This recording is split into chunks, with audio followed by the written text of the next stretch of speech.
Welcome to the Cello Museum Podcast. In this, our third episode, we celebrate International Book Day, observed on April 23rd, by returning to a special Cello Book Club conversation from July 2021 with author and cellist Kittie Lambton, who joined us from Greece. We begin with a reading from her novella, The Cellist's Notebook. The room was blue and white in colour, with white porcelain vases, and what Nana has said was William Morris wallpaper.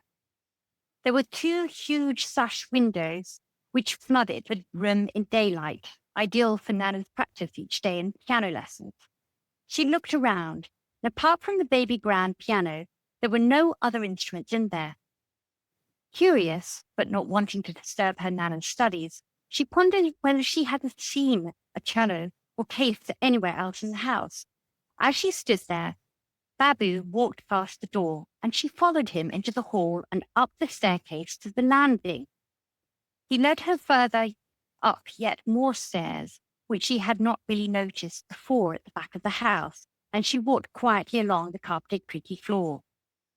At the end of the landing, a small white handle was teased open gently, and with one tiny jolt, the narrow door opened, revealing a steep staircase which led up to what appeared to be the attic. Babu and Emily climbed the staircase on all fours. A small roof window meant that there was no need to switch on the lights, and heavy raindrops could be heard splashing against the glass. The door closed behind them and startled them both, and Babu sped across the attic floor and meowed. "Shh," she said, knowing her Nana would not mind her exploring the house, but somehow creeping about a room she had never been in or knew about felt a bit strange. Babu hopped up on an old wooden chest of drawers and curled his tail about his paws. Across from the cat, two large black cases lay on the floor. Both cases, although similar in shape, differed in size. Other than the two cases, the room was empty, except for an old wobbly kitchen chair and some old velvet curtains Nana had removed some time back when decorating the sitting room. Eager to find out what was inside the cases, Emily placed her hand across the larger of the two. LPP, she read out loud under her breath, and her hand brushed over the three initials embossed on the top of the dusty case. She opened the latches, and to her absolute delight, she discovered the most beautiful instrument she had ever seen. The reddish-brown, full-sized cello had an ornately carved scroll with its four black oval tuning pegs. She touched each of the strings one at a time, with the big one first through to the thinnest one. They were loose, so she could not pluck them or hear them make a sound. Not wanting to lift the cello out because it looked so delicate, she rifled through the velvet pockets inside. She found a small glass bottle with an oily yellowish liquid inside, and what looked like a box with something like the amber which her father collected. Her father's amber contained fossils inside, but this thief did not. She didn't know anything about string instruments, but knew there were always lots of parts and bits of things needed to keep the instruments in good working order. Emily looked up quizzically at Babu and listened to his loud purring that was now seemingly even louder than the raindrops above them. Emily stood up to stroke him, and as he stretched out in appreciation, he knocked over a small pewter pot that stood up upon the drawers. The pot fell down and rolled under the chest of drawers, so Emily knelt down, placing her cheek on the floor, and stretched out her hand to retrieve it. As she did so, she noticed that something rectangular was wedged behind the chest. Sliding the heavy chest away from the wall with all her strength, she pulled out an old dusty leather satchel. LPP, she read aloud. These were the same initials embossed on the case, she thought. Emily hesitated to open the satchel, which was not hers to touch. Her hand moved over the catch, and it clicked open unexpectedly. Emily hesitated, opened the satchel. Inside was a rather tall book, a slender, dark green paper book, and when she pulled it out, she realized that it was actually a music manuscript book. Each page was filled with handwritten notes meaning music notes. She didn't know then but they were written as music notation for cello and piano. Beautifully scripted and not one error in the black scrawling ink, she flicked slowly through the pages. Apart from the music notes, there did not seem to be any titles or even signature to provide some clue as to who wrote the music. Conscious that they had been up in the attic some time and a little bewildered about the cellos and the music book, with many questions flying through her mind to ask Nana, she returned the bottle and amber back into it. She picked up the satchel, placed the music notebook back inside, and pushed the satchel under the chest of drawers. She knelt down beside the chair, closed up the cello case, and clambered back down the steep stairs and onto the landing. Emily carefully closed the door after Babu was safely down. Nana was in the kitchen preparing food and whistling to herself. On the table were pencils and paper, ready for Emily to draw fashion costumes, which her Nana knew she liked to do as a pastime. Nana, who was the man in the photo up there? Emily asked, pointing up the shelf. Nana brought the potatoes over to the table to be peeled and sat down. Drawing in a breath, she smiled warmly at Emily with kind eyes. That's my brother Lenny, and he very sadly left home when I was about 3 or so years older than you. He was my older brother. I have only the one, and that's the last photo that was taken in their house shortly before he left. Emily listened intently, wide-eyed and wanting to learn about everything. Why did he leave the house? Where did he go? Why haven't you heard from him? Well, Emily, you see, it was a mystery for me, really. He was very bright and intellectual, and during World War II, he would have enlisted as a soldier and been posted overseas. He was a marvelous mimic who was also bilingual.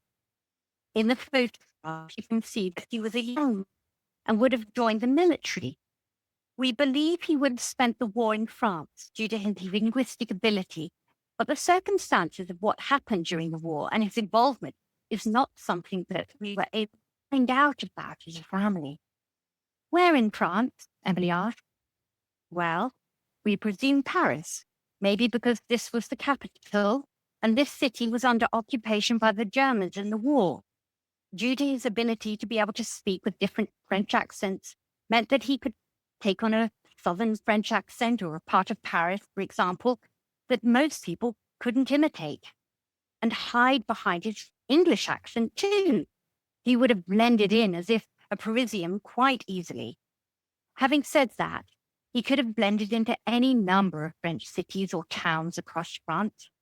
We simply don't know.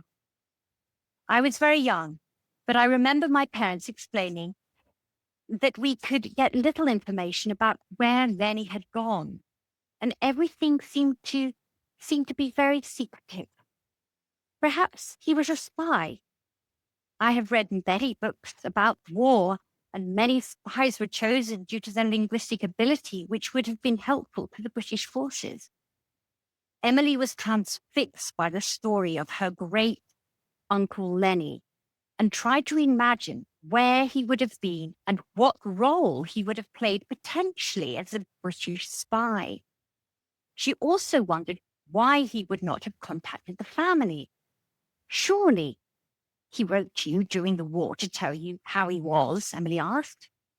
That is a very astute question, but we did not receive any letters. My parents would have told me if they had. They did not. Again, maybe this was due to Lenny having a special responsibility or the secrecy of his mission, but I have read about it and again, never found to be any real leads to help me find out what had happened to my brother. Emily tried her best to think of a way to research his whereabouts in the hope of tracing him. Her Nana could see her worried facial expression and tried to reassure her. Emily, she said, for years, I have tried to find him. I went to Paris myself a few times during my late 20s, meeting with officials, but there was so much confidentiality surrounding those times. And getting records and not knowing where to start was very difficult.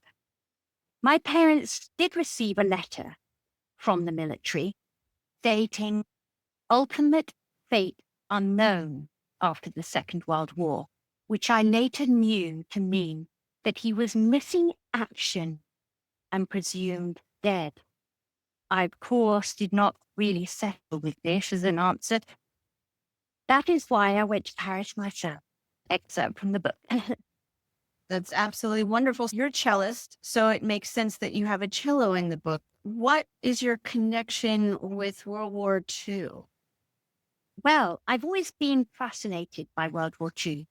My grandfather, well, my grandparents' generation went to war. They volunteered, most often than not, with the forces, whether it be the army or the navy.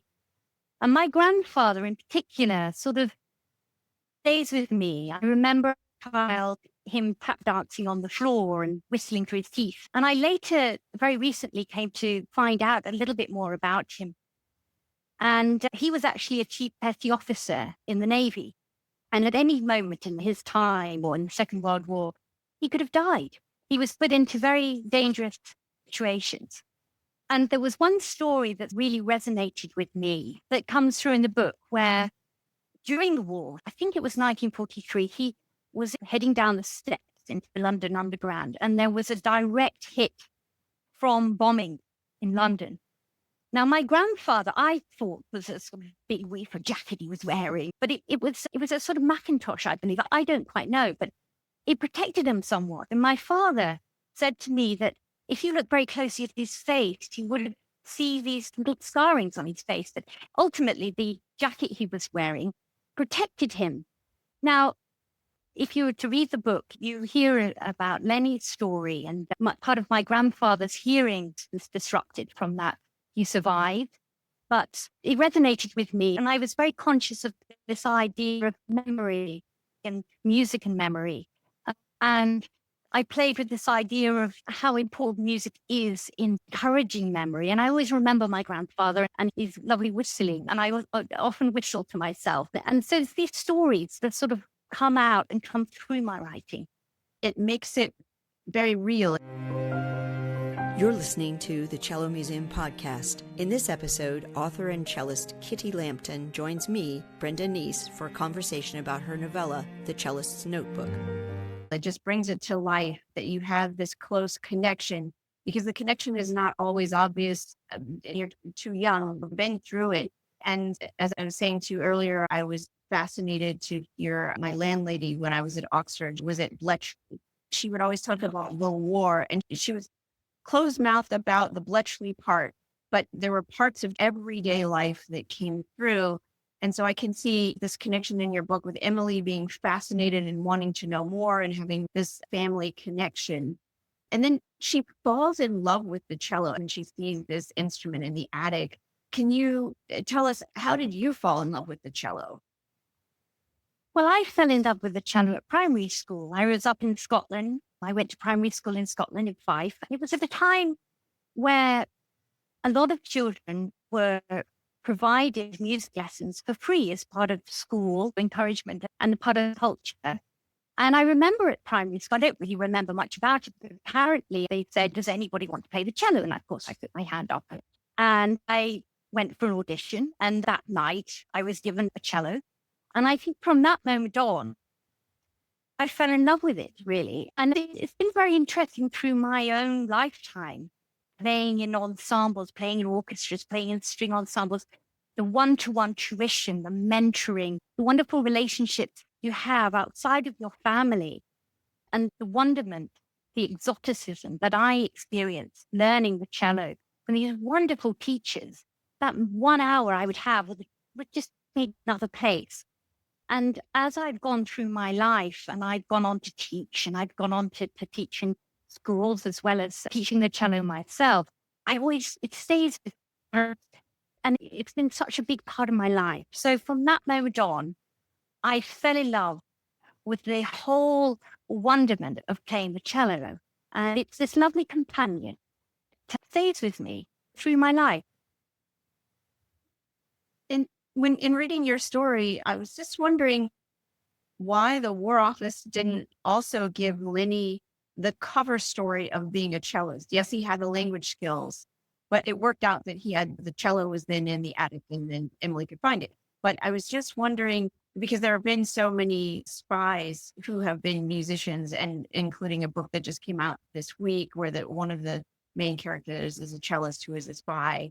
So I was just wondering what your thoughts were on that as well. Well, the wonderful creativity of a musician learned from a young age. I link it with bilingual ability as well, and just this curious mind. I think it comes down to learning from a young age to be curious, to be inquisitive about everything that you're exposed to. And so in the book, the character of Lenny was obviously wonderful, learned man, very cultured, etc., and had these many skills and was able to hone them during the war. But his love of composing, his love of music, the relationship that he with his sister, Nana Rose, this is all reflective of the lovely wonderment of such skill and love of learning, and that's developed from a very young age as a musician. So I'm sure Lenny, in different environments, one of the wonderful parts of Lenny's life is the fact that he could adapt and be flexible, be creative in different environments. So he would have tuned into bringing that forth at the opportune time if he needed to within the setting of the war or beyond. So it is just part of his makeup. And of course, that learning, that idea of memory and music, we look at research now, we look at the importance of music in our everyday lives. And we were just starting to understand the mind and the brain and etc. But we know that for dementia, for example, the music that you learn, the understanding of melody and song, it's still very important to people. And that, again, is an idea that infiltrates through the book that I'm very interested in. So that comes out, yes. It also struck me that Lenny's great ear for languages was very much related to his cello playing and making music with his sister. So it all fits together extremely well. I had another question for you. I read in an interview online that you got your start writing when you wrote a fictional letter to Oscar Wilde. Can you tell how that relates to the cello? Yes, well, when I was a youngster, I was very interested in music and very interested in cello, but I used to write a lot of poetry. In fact, I used to stand up a lot in school assemblies and read out poetry, and writing has been very close to my heart. And I remember entering a competition, and it was the only sort of theme was green. And I came up with the idea of Oscar Wilde coming from the green Emerald Isle. I loved Oscar Wilde. I was sort of interested in his lovely stories he wrote for children in particular. And I loved this whole idea. Now, when he went to the opening of the Grosvenor Gallery, he wore a cello coat. He had a cello coat made for him. So, of course, a young person fascinated by the cello, reading about such things, setting off my imagination. So I wrote as though a young male admirer attending the opening of the Grosvenor Gallery, and that was the submission. And I came second in a national competition for that. And so, in a sense, it doesn't really relate to music, but it does relate to this lovely expression that comes through music, comes through writing. And it ignited these ideas, this wonderful world that you can escape into and dream about. And it's ignited by this wonderful imagination of, imagine him being at that Grosvenor Gallery and wearing that cello coat. And why did he wear that cello coat? How did he have that made? What was it like? Apparently it doesn't exist anymore. They lost it. They don't know where it is. So it just really intrigued me. And that was the idea that came through. It was fascinating. And I have to admit, I didn't know that Oscar Wilde had a cello coat. So I found that absolutely fascinating. One thing that I found about your book that please take this as a compliment rather than a criticism, but I was frustrated that it wasn't longer because I wanted more. I really enjoyed it. The story is excellent. But having said that, I think it's that I'm not used to reading the format of the novella. Could you talk about writing a novella rather than a full-blown epic 500-page novel? Well, I've thought about this a lot myself. I like the form of a novella, and I feel that in the modern times, in the busy times, the hectic times we live in, it's lovely to escape into a world that isn't a lengthy novel. And I thought to myself that the pace of the story worked for this particular book, but I am conscious of that being the case. But at the same token, I've started looking into myself, and it's fascinating to read stories like The Christmas Carol by Charles Dickens, Old Man in the Sea, Mr. Hemingway, and Animal Farm. They were all novellas. And it stays with me, and I don't know whether precisely facts of this, but I thought those stories are so much a part of understanding, literal understanding, and part of what we understand here when we read books and literature. But I also went on to read that a lot of writers would write in the past, they would write for like newspapers, and they would write stories, and they would see if people liked them, how they felt about them. And I thought about this, and I thought, that's an interesting idea, because a short story or a novella, or the transformation of a novella into a novel, I mean, there are opportunities to do that. But I quite like this idea of the novella revival. I like the idea of there being a place for a novella. And a lot of my readers who have contacted me have said, I like the fact that, especially if they haven't read a book in a long time, or they didn't want to go through the commitment of reading, but they thought, well, actually, let's try this. Staying up all night to reading it, to knowing that they could maybe get to the end of it within a few hours. But at the same token, I think there's a place for it in these modern times, and I'm quite intrigued by that. And my second book, The Rescue, was again a novella.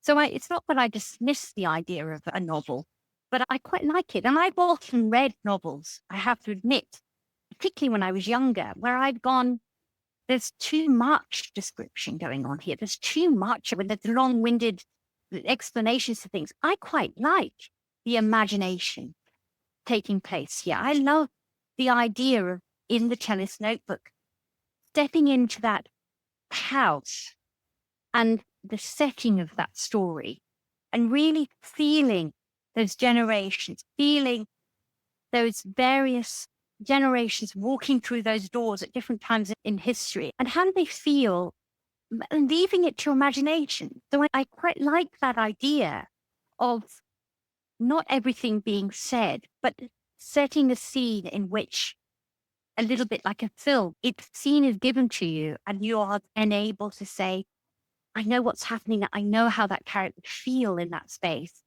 and leaving it to the reader to work that out. Quite like. Well, it grew on me, and it's not a criticism to want more. It just means I really liked it. I heard a hint of a sequel.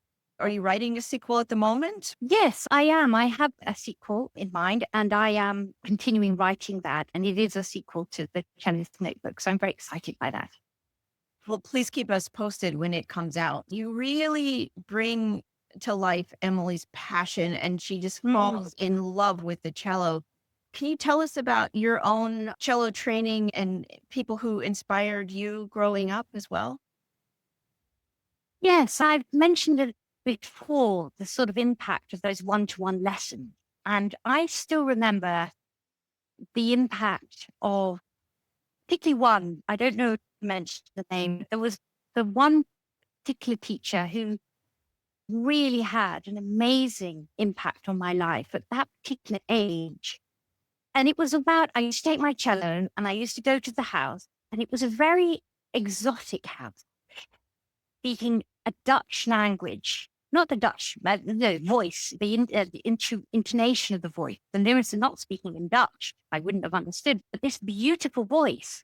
So I didn't know anything like that in my life. I had my parents and my family and my school friends, etc. But then when you stepped into this house that was so warm and so welcoming, with this wonderful lady who was just a wonderful musician and still teaching the cello, we're still in contact to this day.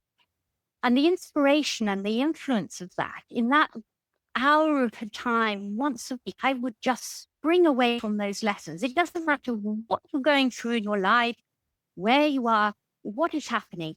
That wonderment of that one-to-one. I really wanted, and I've wanted to, my readers to, if they're thinking about picking up an instrument, embrace the instrument and go for it, because it really is this wonderful discipline, no matter the instrument, no matter your passion, actually. But that is it. I think when you're 8 years old, your imagination is flying over the place, and you suddenly have this wonderful piece of equipment that you, in your own time, can try to figure out, and understand, and you're inspired by, and the musicians you hear, and you go to a concert and you'd hear them, and you'd see sitting there looking up, listening. You go, wow, I know how hard that is. I know that is incredible. How do they manage to do that? Idea behind the book as well is I really would love that young people remain curious, inquisitive, and have that opportunity to go through similar what I've experienced. And no matter you take music on for the rest of your life, no matter you study music or don't study it, it really is. And I'm sure being musicians together, there is an understanding of that. But that inquisitive, that little Emily, really, I would hope, takes you to that moment where you just figured it out and thought, yes, it's great. I really want to try this. And that's what I wanted to recall in the writing. And I think you show the magic that it is for Emily. I do also want to open the floor for questions from the book club members. So if anyone would like to either come online and ask the question or just type in a question and we'll read it, please feel free to do so.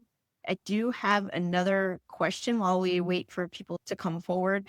But have you read Helen McClellan's Time and Again? This is the pen name for Margaret Moncrief, the cellist. She was a great teacher as well, and she wrote novels, particularly in retirement. I didn't know. Have you read Time and Again? I haven't, but I just noted it down, and I will certainly pick up the book and give it a read. Yes, it's lovely. Yes, I will. Great recommendation. The reason I ask is that it's a story of a girl who plays the cello, and she goes off to a school.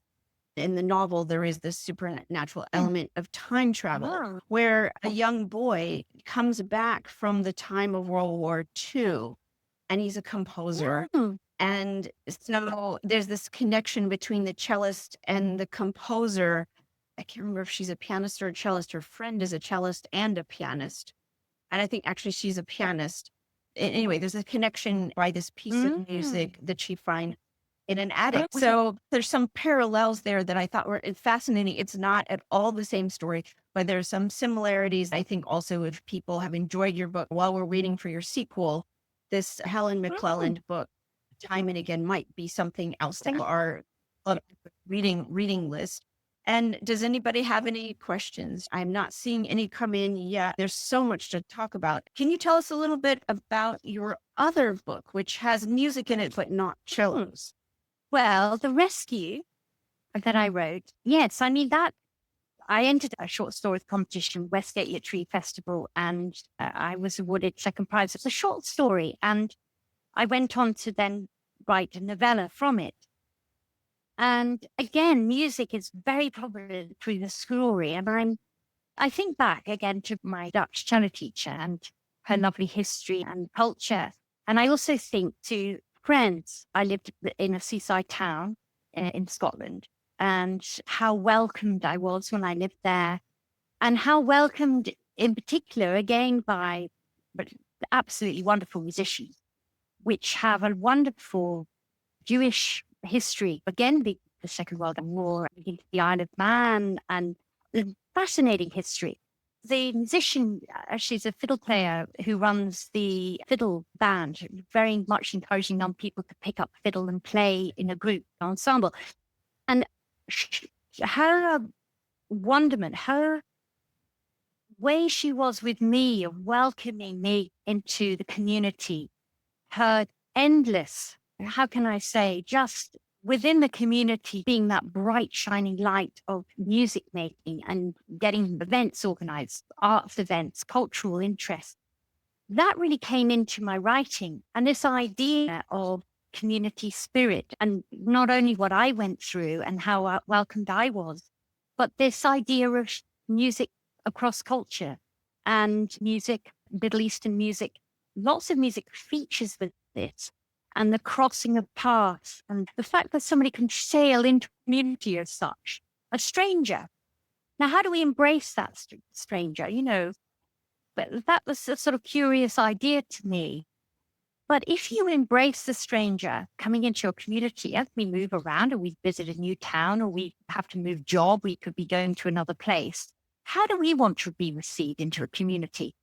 And again, this idea of, if you do, the sort of reward of the welcome, that embracing, that community spirit, that one community embrace, really I wanted to explore in my book. And this is what I did within the rescue. During the current climate where we have immigration, we have cultures coming together, a lot of fear, worries colliding. If somebody comes to you and they can play a musical instrument, or they have a skill that is lacking in the community, and they say, oh, I could do that. I can run that for you. And suddenly it becomes familiar, and there is a welcoming, and it's for the betterment of everybody. That was something that I wanted to say, that social responsibility, that lovely wonderment of what skills are coming forward that we weren't sure about before. I felt that when I was in Scotland. I went there, I had nothing really. I went myself and I was welcomed in as part of the family, provided with beautiful cuisine, given the keys to a wonderful home, which the home and settings feature a lot of in my book. That was the setting of my book. That particular period in my life where I was alone, but actually through the generosity and the love of others, there I was. How wonderful to be welcomed in such a way that I was able then to flourish in my own way and then give back, one would hope, in my own way in the longer term. They could easily have closed the door and not shown that commitment, that love, but they didn't. And in taking that slight risk somehow in welcoming me, I've never forgotten it. And for me, I've tried to put this into my book. Again, settings are very important to me, the houses I've lived in, people that I've met. So that I would hope comes into the book, and maybe goes some way into helping people to understand how cultures can come together and how musical culture is significant to that too. I think it's such an important message, especially today, starting to come out of the pandemic. Just what has helped bring people together all around the world has been music. And I see that with the Cello Museum, and we have Cello Museum family members all over the world. And it's just a great pleasure to me to see how music connects people. And I love in the Cellist Notebook how you connect the past with the present, as well as people within the present and across the channel from England to France. But we see it globally. And in your other book, I feel like you have this theme of connecting people through music. It's wonderful. And I love the way you capture the spirit of place really well. I'm very aware of that when I go different places. And I know when I moved to England and I didn't know anyone, I had met my supervisor there and that was it. And I didn't know anyone else. And people welcomed me as a cellist. It opens doors because it creates a sense of community. And I think you make that really clear in your writing. I want people to read about and think about. And you were talking earlier about music education as well. It's just something that is so important. And I know that it's going away in the US in some places. In some places it's getting stronger. And I hope that as a result of the pandemic, people are more excited about learning instruments and continuing it and funding musical activities. But I do fear that if people don't value it as much as STEM subjects help us to stay alive, but music and the arts give us a reason to be alive. And in the education part, what do you have some comments about what's happening? You came through a system where there's a cello and you could take it home and you didn't have to pay for the cello and you had music in schools. Can you comment on what the current situation is in England or where you are now if you're involved in music in Greece? Well, I've seen the steady decline over the last 20 odd years. Just as you've commented on, when I was a child, I grew up in Scotland until I was about 10. So I was very fortunate in a fight where I grew up. There was access to instruments. People would pick up an instrument, they would learn to play, they would play in a group, etc. But then I went through an experience where we moved to England. And I remember very distinctly my parents saying to me, we have to pay for your lessons now. Do you really need the cello? I remember my mother carrying the cello in the front seat of the car all the way down from Scotland to England. And it was like, do you really want to do this? Do you really? And so from a very young age, suddenly there is a payment for it.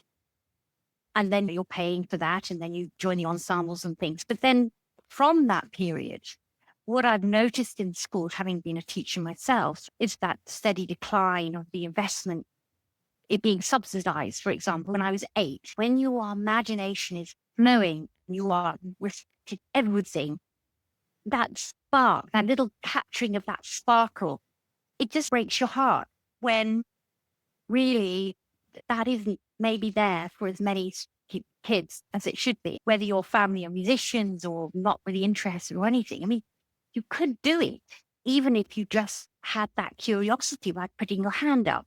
And it does break my heart. And I think there is a way forward, which is for schools to subsidize it. Maybe parents contribute a little bit, but the majority of the local authority, etc., pay for it. But how important it is, because we know in science, we know that helping dexterity with the hands, with left and right, the coordination. I mean, I don't know all the complexities of it, but like any discipline, whether it be sort of athletics or what it is, if you start from a young age, it really instills that sort of a discipline, the self-determination, the drive, the creativity that is so important in your life, no matter you go into whatever career it is. And it's very upsetting to see the sort of small-mindedness that is happening where that investment just short term, it's not long term. And I don't quite know the fallout from that in 10 years' time, in 5 years' time. I really don't know. I know that people will still continue to be creative. I know that young people will still find their outlets and their mechanisms, their little ways of going about and dotting about things. But that's one-to-one, that instilling how to go about forming a craft is so important. Just as I remember my grandmother showing me how to knit and how to crochet and those sort of skills, that nobody was paying for them, but I learned, and then I would knit gloves or knit a jumper. Those things are so important to be passed down, not only the generations, but through schooling as well. And those opportunities should really exist for everybody. Well, I'm hoping that the pandemic has brought more of a spotlight onto how important music is to the world. We have Yo-Yo Ma and the Canon Masons and so many musicians who put out videos during the pandemic just to share comfort and hope. Yes. We have a question that's come in. It's either Mark, Tennant, or Jill. This is an excellent question. Has Kittie ever found an instrument in an attic herself? Is the question. No, I haven't found an instrument in that. It's a very lovely question. I suppose I could liken it to the fact of finding the cello at the age of 8 and having the same slight wonderment, the same experience as trying to look through the eyes of when I was at that age and going, wow, look at this. What is this? And this is, you can hold it this way. And how does this work? And so that finding of something at that particular age was so vital. What happens if I had gone into school that day and I never would have put my hand up? But yes, I've never gone into an attic and found such a thing, which would be wonderful. Absolutely. It's such a great element of your story, though, because attics are quite a magical place if you think of C.S. Lewis and The Lion, the Witch, and the Wardrobe. And there was a novel by Hart, 19th century, about finding a violin, not in an attic, but in a hidden panel. Something about this finding of something that has been put aside or lost or hidden for a while. It's just a magical thing, and it helps bring the reader to that place of an 8-year-old girl seeing a cello for the first time. For those of us who've played cellos for so long, it's possible to forget the magic. I think most of us don't because we love the cello so much, but I think that's a lovely question. Are there any more questions? And Kittie, is there anything else that you would like to add about your books or anything for our book club? I don't think so. I would hope that this idea of, like you say, the magic behind learning an instrument comes out. And I would hope that young people, no matter what their interest and passion is, that they find at that age, that they have that curiosity. And it's just retaining that through your lifetime.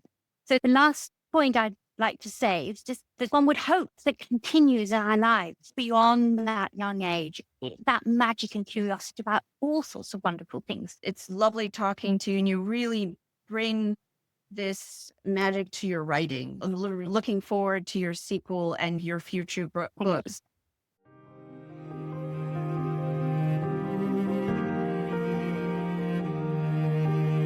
Thank you for listening to the Cello Museum Podcast. Visit the show notes at cellomuseum.org for links to Kittie Lambton's book and website. If you'd like to explore unaccompanied cello repertoire with us this summer, join Jennifer Kletzel, Erica Lessie, and me in Bethany Beach for the Bethany Beach Cello Fest, August 9th through 16th.